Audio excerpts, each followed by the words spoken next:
Arĩmi a mahiũ kũingĩ gũkũ bũrũri-inĩ marĩkĩrĩria mwaka matukĩtie ithithi, kuona baida yao mwaka ũyũ nĩ ĩrakunderire kana ona marathiĩ hathara. Ũrĩmi wa ngũkũ cia matumbĩ nĩguo ũtororoketie makĩria, kuona thengia wa thogora wa irio cia ngũkũ kwaga kũgũa. Thogora wa matumbĩ ũgwĩte kuma ciringi 470 harĩ tray ya matumbĩ 30 nginyagia thĩ wa ciringi 350.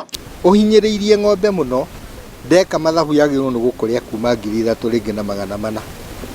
Hĩndĩ ĩyo wahinyĩrĩria ng'ombe mweri mũgima, no ũkoraga rĩngĩ kĩrĩa ĩragũcokeria nĩ kĩndũ kĩnini nayo ngĩhe wĩra. Thondeka quality irio njega cina quality njega nigetha onacio mahiũ maitũ nigetha mahote ku produce iria rĩingĩ, ona ngũkũ citũ ihote kũrekia matumbĩ, nĩ tondũ irio itirakorwo cina quality njega.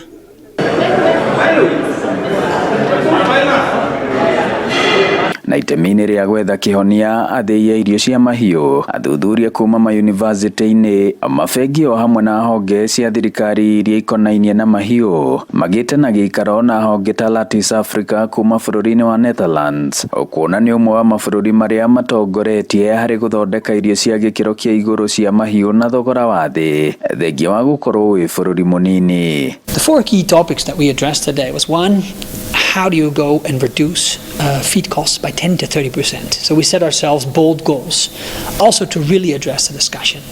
The second one was on harmonizing regional standards. Harmonization was spoken about, so both in terms of HS codes, but also in terms of taxation. Magoti maria mekiritwo ma importation magakorwo mari iguru muno, koguo ithuĩ ta private sector tukauga ati the cost of doing business na kindu kingi gitagwo the ease of doing business no nginyagia turore, tondu ngirora for example arĩmi a ngũkũ ũmũthĩ thĩinĩ wa Kenya, tray ya matumbĩ kiuma ciringi 310 nĩ hinya mũno mũrĩmi ku break even kana kuona kĩndũ. Maũndũ mamwe no tũhote gwĩkĩra gũkũ, for example no tũhote gũkũria cotton, tũgĩe na cotton seed cake, no tũhote gũkũria soya. Makĩiguithanĩria hamwe na mangĩ bata wa thirikari kũnyihia magoti ma irio cia mahiũ, bũrũri gwĩkũragĩria indo iria ithĩagwo igathondeka irio cia mahiũ gatagatĩ ka maũndũ mangĩ.